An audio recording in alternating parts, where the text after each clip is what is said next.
So Ben asked me to talk about Splunk, because I am a Splunk guy, security engineering and all that. The Splunk Trust thing just means that I'm part of Splunk's VP program. There's about 28 of us. So if you do go to a Splunk conference and see guys wearing fezzes, those are real. We do wear them.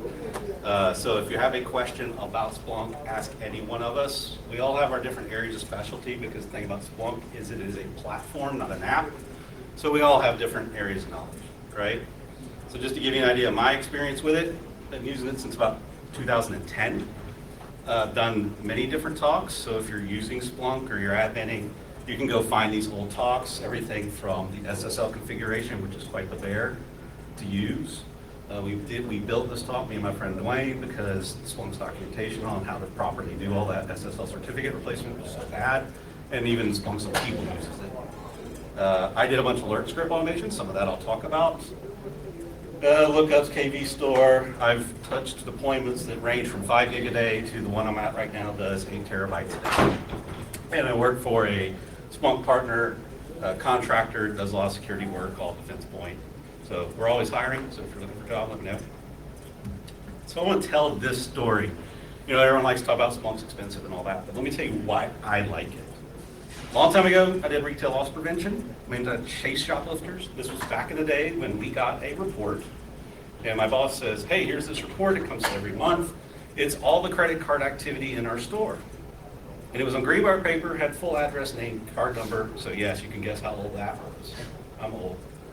And he goes, here's how we handle that. He takes this thing, he walks over to the file cabinet, he opens up the drawer, he drops it, and he kicks it closed. No one ever reads it. It's this thick.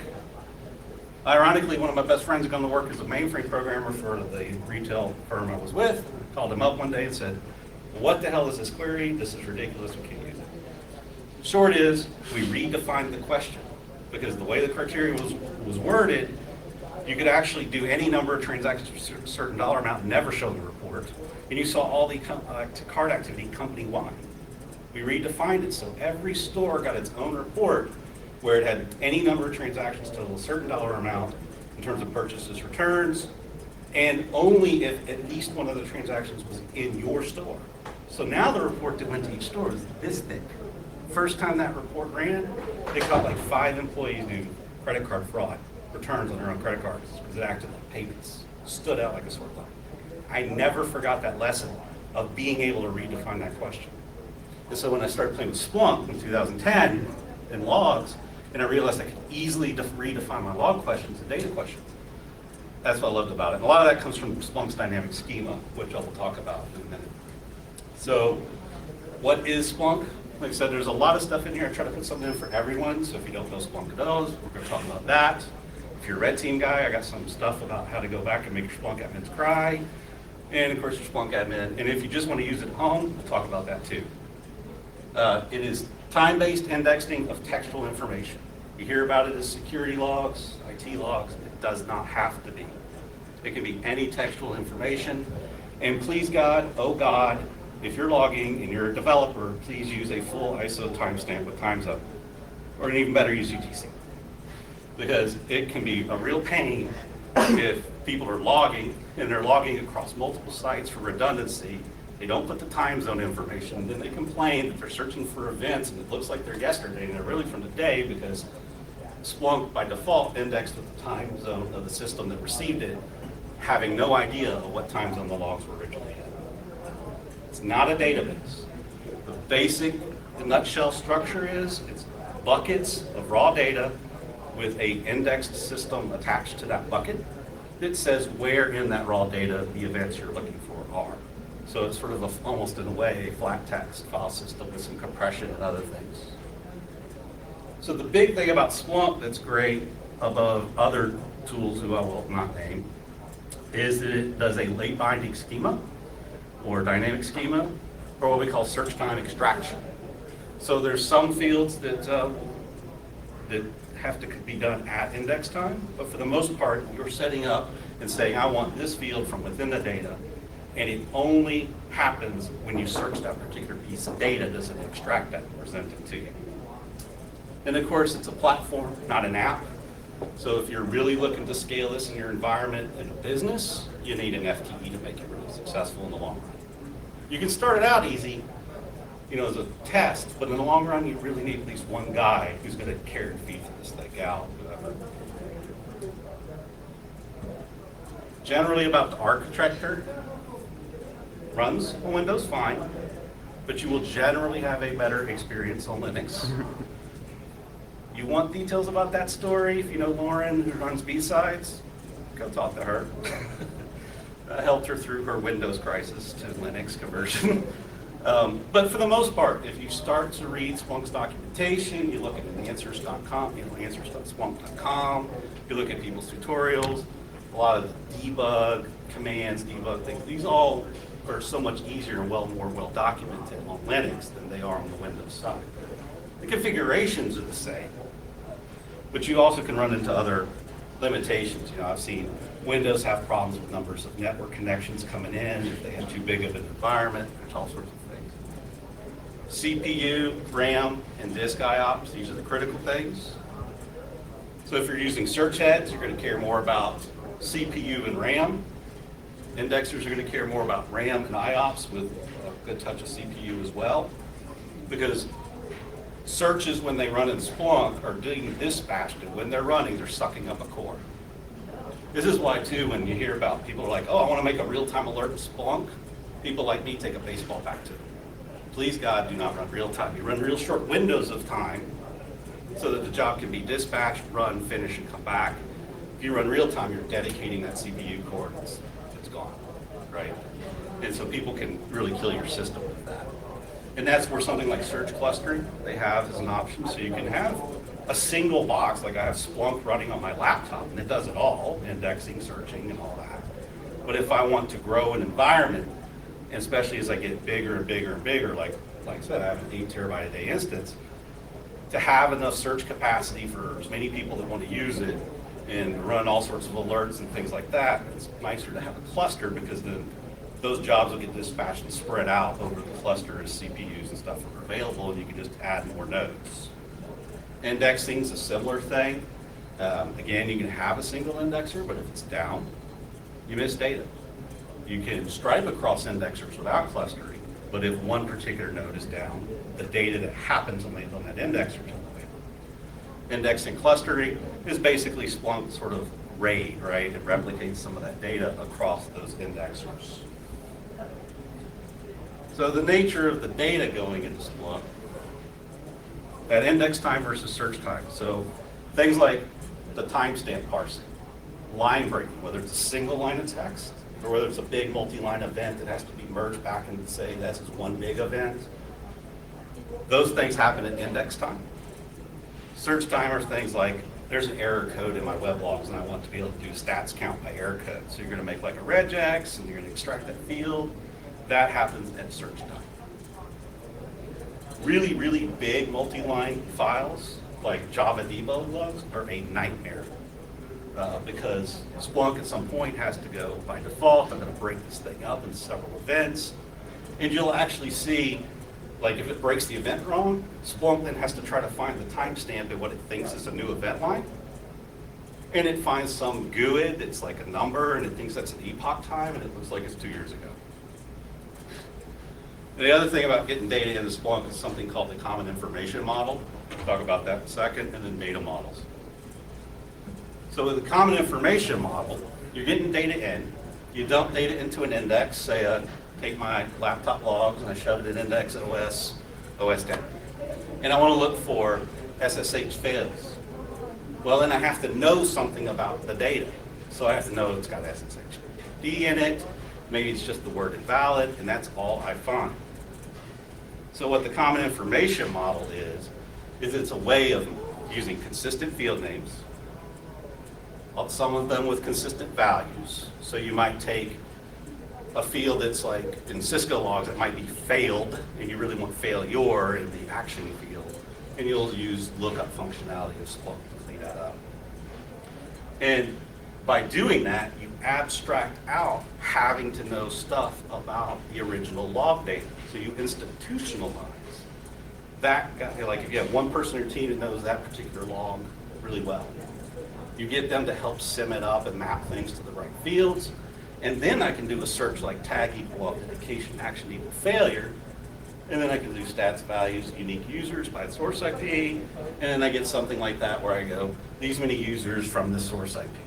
And actually that would then be any logs that were tagged as authentication. That could have been SSH, that could have been web application logs, any of that. So you make that easier to search, and that's also easier for people to learn that are just general Splunk users, right?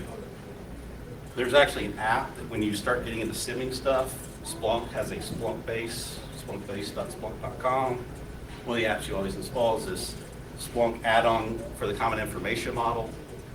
And then you also then look for, like, let's say I want to get at Cisco log types. I look, is there a TA or technology add-on which says this log type I want to bring in, blue coat, whatever. It already has all the parsings. It's already, and it'll have a little mark as to whether it's SIM compliant. And you'll add that, and that'll help you parse your logs, and they'll all be SIM compliant. And then these easier searches work. And you'll also find that products like Splunk's enterprise security stuff use these SIM fields to do all this dashboarding and stuff. So you have to wire things up to this common information model to get the longest term best value out of this. Doesn't mean you can't search it and just use it as a big graph. You certainly can. But you use this sort of common nomenclature to abstract out that stuff. So if you really want a simple example of how to do that, one day I got tired of answering that question. I made a blog post on just bringing in Minecraft data. You know, everyone's got kids here, kids next door, Minecraft. I just used a hacked, customized Minecraft thing. Bring in the logs, I did it all sim up, and then that tag authentication equal failure even gave me Minecraft events. That's the documentation to the sim model. And this parsing gets applied to what are called source types. That's the type of log it is. Is it a Cisco ASA log? Is it a sys log? Is it a custom of log type? So you set these parsings up and you map it to that source type. So the general process for getting data into Splunk is you ingest it, you parse it to the SIM, and then you decide what events are important. And you do what's called event types. And event types in Splunk are nothing but little tiny search sections that say, search this index with this keyword and action equals success, and that's what I call a authentication success event. And then I tag it to what are called the data models, which are these. So there's like this, again, I had that link at the Splunk page. There's different models. They are not perfect, but they generally will tell you what tags to use, what standard values to use if you can control that value. And that way, all the data model stuff works, because things like ES, when you search huge volumes of data in Splunk, these data models can be what's called accelerated, meaning they, in essence, take that data, they reduce it down to just the fields that are in the data model, and it builds an extra copy of that that's indexed to just that field. So now a search that would have taken 20 minutes takes like 12 seconds. Now, the trade-off is disk space and how far you tell it to build that data model. It's a compromise between having fields extracted at index time, which is bigger on disk, but faster to search, versus a search time, which is dynamic and you can change it at will anytime you want. Like say there's error code in your web logs that you never needed before. You make a regex to extract error code. And now, since it's retroactive search time, you can search all the data you have all the way back in time. Right? So mapping these things to the data models. George, Bill, yes. so, ES has this, takes forever to index. Is there an incremental indexing pattern or capability? ES. Classic. Oh, that's some story. Well, I mean, Splunk is indexing as fast as it come in. Is it re-indexing or is it indexing? Is it incremental indexing versus here's all my data, we index it all? No, it's just in, it's in, right? Most of your field extractions happen in search time only when it goes to access the data that has the key, that matches your search, right? So it's not like it indexes every field. Now the data model does have to build if you do that. Right. And that sort of, you tell it how far back to build, and it constantly goes back over the data, and it sort of happens in the background, right? So how do you get data into Splunk? There's a bit of different ways to do it. You have an agent called the Universal Forwarder. You can syslog it.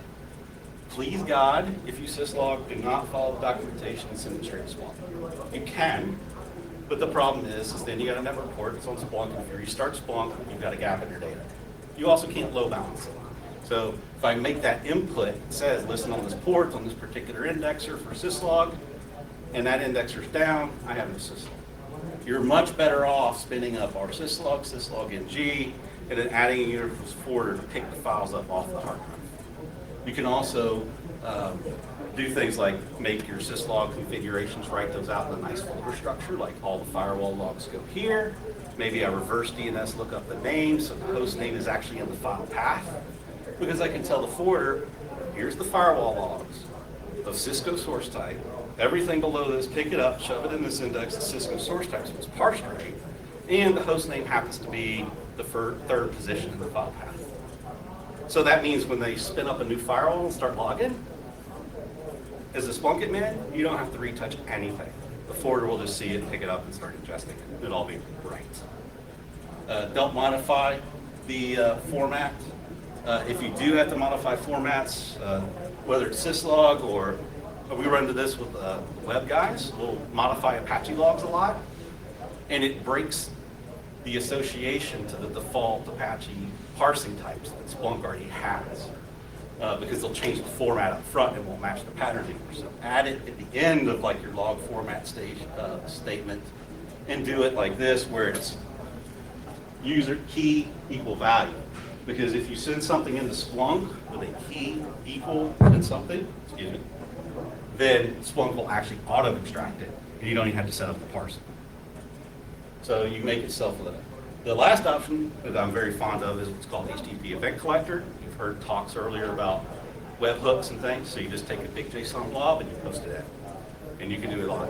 And the thing is too, universal forwarders talking to Splunk indexers, there's ways to hit load balances across the indexers. It is not true load balancer friendly, and there's all sorts of other things that go with like data files, all that. HTTP event collector is an HTTP post and can ingest it. The other good thing about Splunk, they have a bunch of frameworks, modular inputs. Yes. Sorry, I have a question as a stupid user, and you may cover this later. But if I'm just a user, is there a way for me to explore the data model that's been defined by the administrators? Yeah, it's settings, data models are Okay. top in the menu. It's all there? Yeah. Just don't de-accelerate it if you have permissions to do it, like if you're by default Splunking in because it didn't actually break up permissions, right? You don't want to de-accelerate it because if it's like a really big one, and you uncheck the cell. If you want to edit a data model, you have to unaccelerate it. Then you can edit it, and then when you check it back, it has to rebuild the whole thing. So don't just go change it, but you can inspect it and look at it. Okay. Most of the data models will be the default ones that come from that SIM SA, but there are applications that make their own data models. You can make them out of anything. And you can even go, like I will very often, if I'm ingesting a certain type of log from product, and they have some authentication events, but they also have a lot of network traffic events. I end up making searches that say, these match authentication events, that's one event type. And then these match network traffic events, that's another event type. And I tag those to the appropriate data model with the right field names, and tag equal network versus tag equal authentication, even though they're from the same source. And then the data models just pick it up and build it, and you can search over those a whole lot faster, right? But you can build what they call modular inputs. So if you've got Python code that talks to a REST API for something that you like, you can wrap that up, build it in modular input, and now in the GUI and Splunk, you can just go, I need to add an input to this product, and its ID is this, and its user credentials are this, and now it starts pulling it in with your code, right? Modular alerts is the reverse of that. I really love modular alerts, because back in the day, I did these automation control, which I'll talk about in the next slide. But modular alerts now, you can again wrap them up, put them in the GUI, and say, take this and go flip on my cue bulbs and set them to this color. When the search runs and it matches, trigger this alert. And now they've added modular visualizations, so you can add all these fancy visualizations and funnel charts and all these things. Splunk is very Python heavy. You can obviously call whatever scripts and stuff you can through bash scripts, and things like that. So if you're in the area and you're kind of learning Python, PyTennessee is in February. It's a big Python little thing that happens in Nashville every year. They're usually the professional dev people. I go, they talk way over my head, but inevitably in like one talk, there'll be like one slide with 2 lines that I did in 50, and that makes the whole weekend worth it. So I encourage you to go to that. So let's talk about some use cases that gets a little bit more interesting here, because that's for the people who don't know Splunk at all, to give you a sense of how it works and what it does. I Splunk my laundry room. The point is, you can take in anything. I used to work for University of Alabama in Birmingham. I moved down there, got a work apartment. I found that the laundry room used a service called Laundry View, which a lot of college campuses use. And so I made my Raspberry Pi, scraped their mobile site for the status of the washers and dryers and all that. And I dumped that in Python, I dumped it in Splunk, tracked it for a couple of weeks and went, okay, now I know which days are the peak days. What's real interesting, you never know what you're gonna find. There are 2 types of people, the 1-to-1s and the 1-to-2s, or the 1-to-1s and the 2-to-1s. So I literally could see 2 washers stop and 1 dryer kick up, even though there was more than 1 free, because they were too cheap to use 2 dryers, or they threw their jeans in with their good clothes and they dried it, right? And then you would see 2 washers stop and 2 dryers kick on. So you never know what you can do, but the point is you can ingest anything into Splunk, as long as it's time-based and textual information. When I worked at campus, another thing I did is you can manipulate the data you get into Splunk. So our network guys did a really good job of putting a naming convention on our Wi-Fi. So mapping things on campus by location, because UAB's campus map was a city map. Static IPs, I knew where they resided. I was able to hack what at the time was the Google Maps app database, which was just a pickle of all the IP location information. And instead of putting it in Birmingham, I put all our IP ranges in their exact building codes. Because in our campus map, we had a embedded Google map that said building code to lat long. So I was able to fix that. But then when I had to tackle the Wi-Fi, well, that's not statically assigned. But I knew building code was in the host name field of the syslog data that I got. So I just told Splunk, slice off that first part, a little bit of regex, make that building code field. I made a lookup table with building code to lat long and applied that to all the Wi-Fi logs. It didn't matter what the log said, as long as I knew something like my MAC address from my phone. Even if it was an error, it didn't matter. As long as it showed up, I then knew that error happened to this Wi-Fi at this location. So literally in the morning, you could watch me walk on campus, go to my office, go all the way back to coffee, go to a meeting, and go back to my office. And it came in real handy when we had a laptop theft ring. Because we get a call from the instructor, hey, my laptop's stolen out of my office. We're like, yeah, it fell off the Wi-Fi at this time. We saw it disappear from here. We saw it show up across the quad here. There's a public parking lot. We gave that to campus security. They're able to pull up campus. So you can manipulate a lot of that data in creative ways. I had automated our IPS control. It was scripted alerts at the time. Now it's modular alerts. So again, I looked at the REST API to our tipping point IPS. The IPS itself for tipping point only triggered SSH rules when it was a full session, but our snort could detect the half open scans.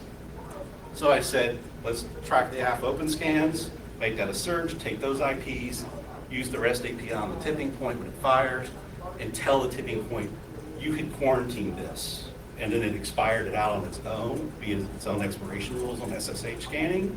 So I didn't even have to manage it, but I was able to automate it. I moved to a hosting company where I could not block. But there's this wonderful thing called extended abuse reporting format. I updated my scripts. Again, most of this is in my Git repo, so you can always go get a lot of this. And literally made it alert, so search for these SSH fails beating on my boxes. I say, launch this alert. It literally took the tabled results of this time range, this IP. It called back into Splunk via its own REST API because the abuse report format wanted a sample of 10 events. It would ask for, it would run that detailed search, say, give me just 10 events, it would attach it to an email template using Mako and send out the abuse report. And then people like AT&T, GoDaddy, and all that actually automate their abuse channels to watch for those XR things, and then that would trigger all the stuff to go burn down that infrastructure that was abusing me. All right? NetFlow, I'll talk about that in detail in a little bit. We heard a good talk from Jason again on NetFlow yesterday. If you're getting DNS logs, anyone here familiar with Levenstein? So Levenstein's there is an app on Splunk based for that. It's basically a distance calculation between two strings. So it's good for looking for lookalike domains. So if it's like two places off, because it's a 0 instead of an up, that's 1. Right? If that's the only thing that changes the distance, 1. So you can search your DNS logs, pipe it to Levenstein, get those values, and then you can make alerts and stuff based on that thing. Getting this kind of data into Splunk makes it easier. And if you're really crazy, yes, you can actually send logs from a Raspberry Pi over Tor. I did a blog post on that a while ago. Basically, there's a Raspberry Pi forwarder. I think I've got the link further down the slides, where you can throw that forwarder agent on a Pi, and then I just wrapped it in Tor and sent it back. So theoretically, you might drop a Pi wherever you want. No one would never know where the logs actually went, right? So we heard a lot yesterday about phishing. We've heard today about phishing. And everyone likes to think, oh my God, it's so sophisticated. Let me tell you, it isn't. This was from back when I did that. Literally, I had just built that IDS automation the week before when this happened.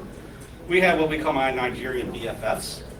They would phish our employees, students, and they would get their credentials, and they would come back into OWA Outlook Web Access. They would set up inbox rules to throw away any emails from the direct deposit system. And they would then use their credentials to log into our direct deposit system, because of course the university had to make that directly exposed for everyone's convenience at the time. It's since been improved. To log in from anywhere, and then they would change their direct deposit, and then their paycheck would just go bye-bye. And so that would be what it looked like. And it's an educational university. Yeah, real sophisticated. A bunch of kids with textbooks on their head. They didn't ask them to fill out this form. And lo and behold, they did. So the moral of that story is you can take those logs from anything. Like in this case, it was Exchange logs. I get that IP information. I actually talked to other universities who are also dealing with this problem. I said, anyone got a list? Because a lot of this traffic's coming from really cheap hosting providers. Anyone got a list of that? And someone had an initial list and made that a lookup table. I applied that to the logs. I set up an alerting that watched for it. Said, anytime you see these weird logins, especially multiple countries for the same user, which is that bottom example, because when your user's country and all number of countries in a day looks like a roll of lifesavers that's been cut open, that's bad.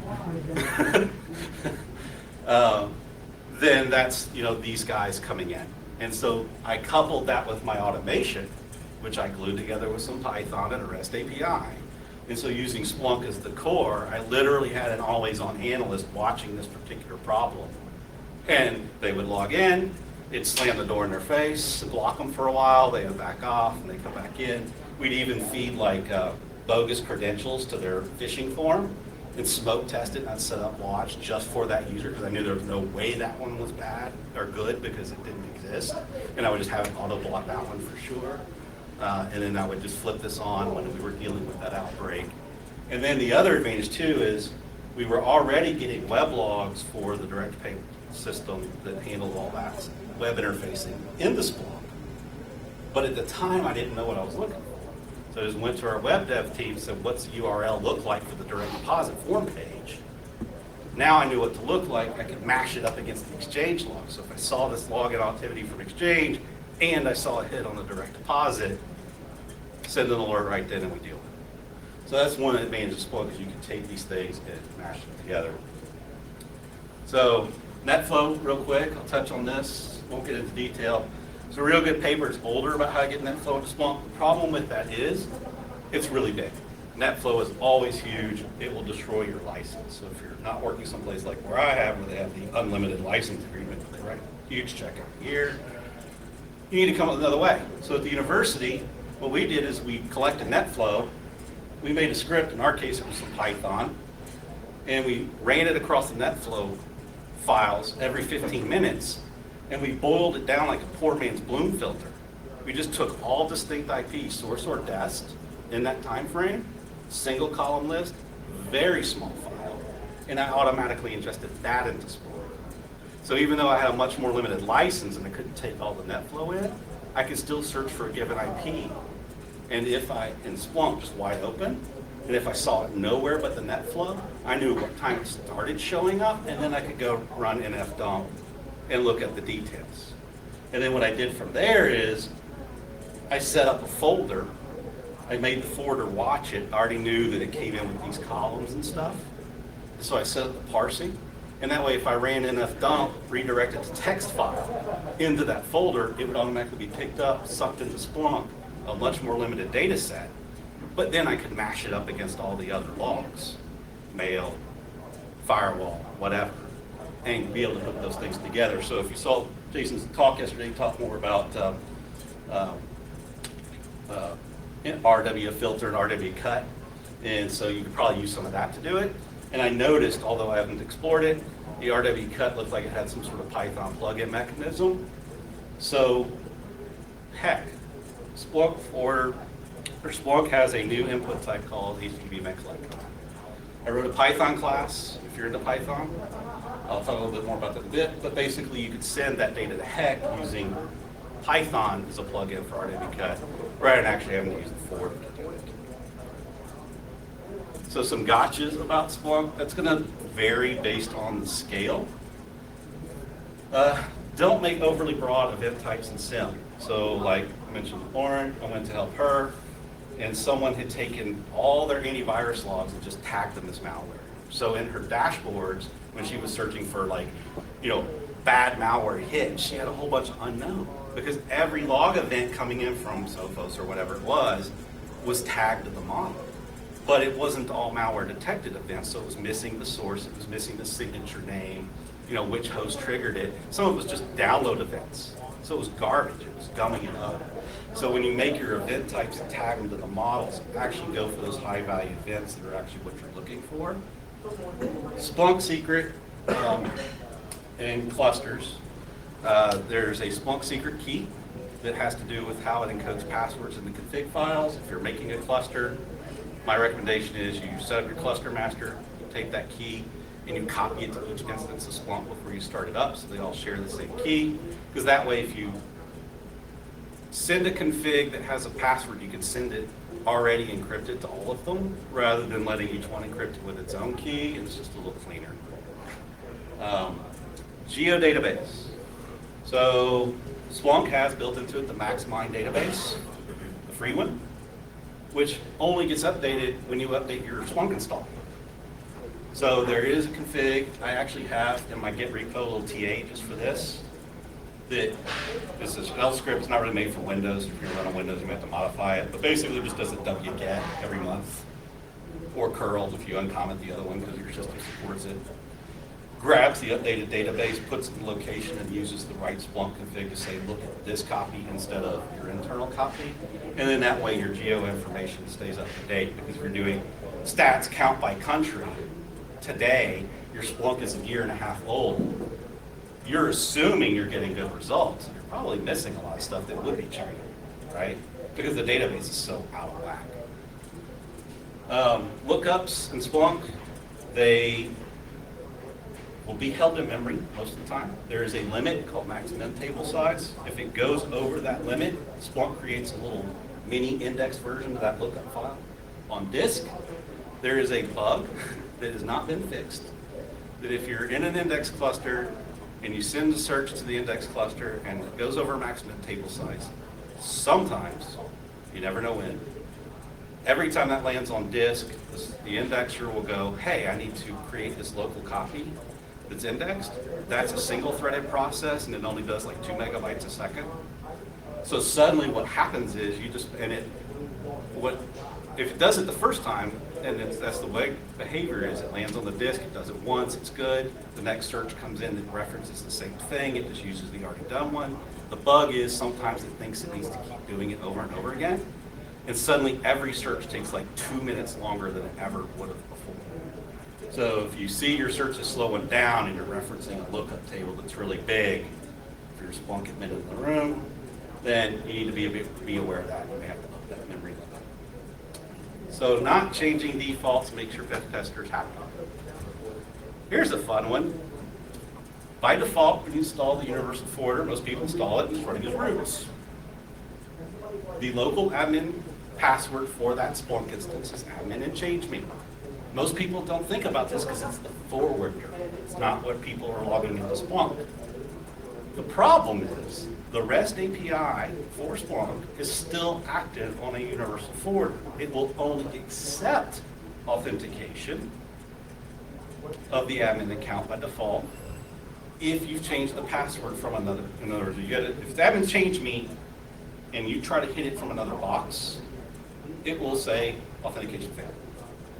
If you do it from the local box, and he sees where this is going, it accepts it.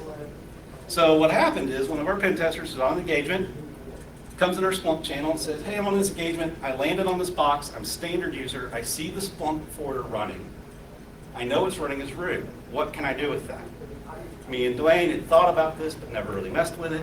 We're like, well, the REST API, if it's still running as root, they probably didn't change anything else. It's probably still admin change me. Try this curl statement. That worked? Yep. Okay. Admin change me still works. So here are the two curl statements to tell the forwarder, because forwarders in Splunk, there's a role called deployment server, so that you can set up a deployment server role of Splunk that hands out application configurations. That can include scripts and all sorts of stuff, right? So in essence, we just said, spin up your own DS on your laptop, execute these two commands. It will tell the forwarder to point to your laptop, and then restart. And when it phones home, it will take the app you send it, which has a reverse shell, and now you have a reverse shell. He then proceeded to own their entire infrastructure all the way up into code repos and get their Amazon private keys. A friend of ours wrote just a quick TA reverse shell there, so you can see that as an example. So you're the blue team and you're a Splunk guy, go back, and you can just run this little command as an example to go look to see if you've got admin change active on any of your boxes. Real quick, just a curl, gets you back and you can see if you're all fails, you're all successes, if it works. Now this is more for the servers, because again, the universal forwarders, if you haven't changed it, won't accept the off from off box. But in case you spun up a bunch of servers and forgot to change it, this will catch that, right? So, real good information on that. One of the guys that works for me did this talk at Conf. That's his GitHub with all his scripts. There's stuff there for Windows 2. Also the slide deck from Conf and all that. These are all the things we do to harden our environment. So you can go to that. That TA about the geo database updating, that's there. And if you want to see the stuff about the SSL, changing all the certs, because there's many different levels to the certs. There's Splunk to Splunk, there's the users to the web page, forwarders actually talking about the indexers. Our whole talk, all our slides, all that are there in that virtual conf session, which is basically recorded WebEx type things where we presented the updated talks from the conference earlier in the year, recorded it, and then of course the slides. So where does that leave you if you don't use this at work? You're not going to use it in the work environment, you just want to play with it. Grab Splunk. You can get a free developer license. It's 10 gig per day from Splunk, just by going to dev.splunk.com. If you are a Splunk customer, they've changed the rules and you can get a 50. So if you work for someone with Splunk and you have a login for Splunk, you can actually ask for 50 gig per day. If it's just you at home, get a 10. There's the link to the forwarder for the Raspberry Pi. It is dated, but it does work. There's other apps. So if you saw the Alexa talk from earlier, it's really cool. There's an Alexa app that one of the Splunk devs wrote because he set up an Echo. He Splunks the data from his car and he can ask Alexa all the data about his car. But HTTP collector, I love this thing. It sends in by payload. You can start combining it with other tools. So again, if you're doing homemaker projects or you're a security guy, Shodan, JSON payloads returned from Shodan API calls go straight into Splunk. They're great. Maybe they're not SIMs, but they're still highly useful. And DNS Recon. So let's look at Carlos Perez's DNS Recon. You can just go grab it, and then You can use my HTTP event collector class if you don't want to try to do your own stuff with Python requests and all that to hit their API. Makes it really easy. And what that looks like is, let's see if I can.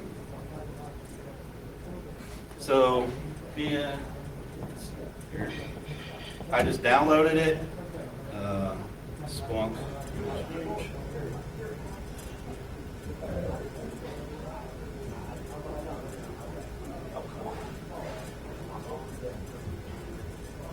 I put a keyword and I don't search it. There we go.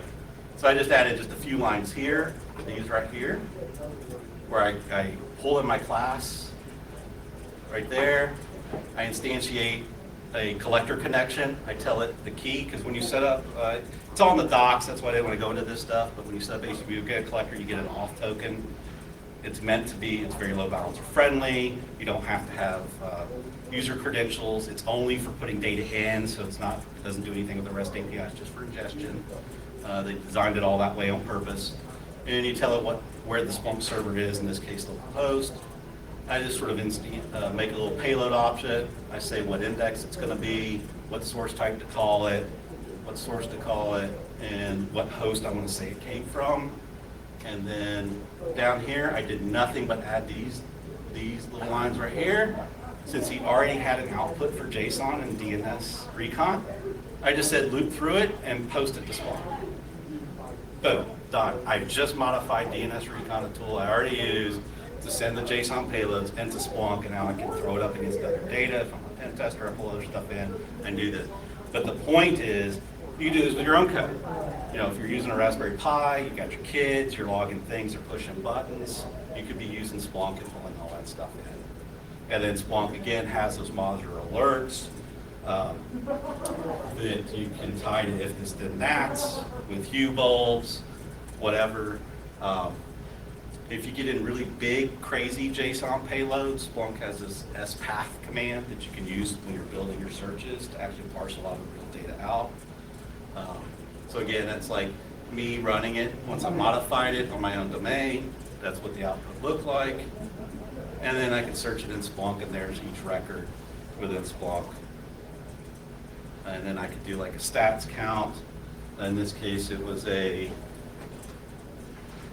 DNS recon stats count by target and address, and then I did an IP location, so I could see, like, you know, some of these records are pointing at Google, some of them are pointing at GoDaddy, whatever, and like that. So you can, even when you leave here, if you're not doing Splunk professionally, you can use it at home, play with it, learn it, add it to your tool set for your career, whatever. And that's pretty much the whole potpourri of trying to do something for everybody. Questions? Yes? So what advantages are there on Splunk over, say, Elk? They operate differently. I'm not an Elk expert, but it probably takes a lot to get Elk up and running and maintain it. There's all the build things that go with that.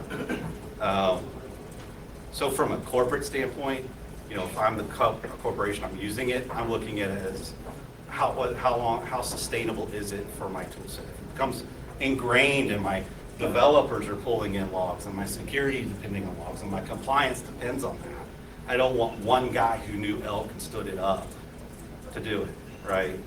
I'm not saying there's anything wrong with Elk, I'm just saying it's different reasons for different things. You can certainly do things with Elk and all that. And there is such a huge community base. You can go to docs.splunk.com, and in the top right is a pull down for the versions. So you can see all the version changes, the documentations of the different versions of Splunk over time. And you can see that as a company, Splunk does not rest on its laurels. They add these new frameworks, new visualizations, new input types. They're constantly evolving those features for that money that you are spending, right? What else? Yeah. There's a lot of nice plugins for Splunk as well. Yep. So we've got certain logs that actually send them to our Slack instance. Yep, I use Slack alerts all the By time. the way, problems down on the server chain, probably deployed, here's the data you should go look at. Yeah, we use the LDAP TA. We pull from my customer centralized LDAP. There's an LDAP group just for who's Splunk admin. And then we put that to a lookup, and then I have a search that looks for any SSH activity to any of my Splunk servers, and say if that user's identity is not in the LDAP lookup as a Splunk admin, make a notable event in our, because we do use Splunk Enterprise Security, the paid product, but I also make it drop an event in our Slack, and then I'll go hit our red team guy and say, server 5 says hello, what are you doing? You know, so yeah, using like the Slack integrations, posting the if this and that, make the lights flood red because something's happening in the SOC. You can do all that, and like I said too, in Splunk base, if you're going to ingest a given log type, look to see if there's already an app that does all that parsing for you. Don't reinvent that wheel, right? That's a good thing to do too if you're looking at evaluating Splunk in your environment. Look at what logs you already get or what you have in your sync. Go to Splunk base. Do they have TAs for this? How old are they? Are they SIM compliant? That'll give you a good idea of how easy implementing certain things is going to be. The advantage is you can always cook your own because it's very flexible. Everything in Splunk is a text config file. You can git repo them and do version change. You can do all sorts of creative things. So there's nothing hidden there. You can look at how other people, you will have to get good at regex if you want to get good at building your own extractions and stuff. But yeah, you can do all sorts of crazy stuff. What else?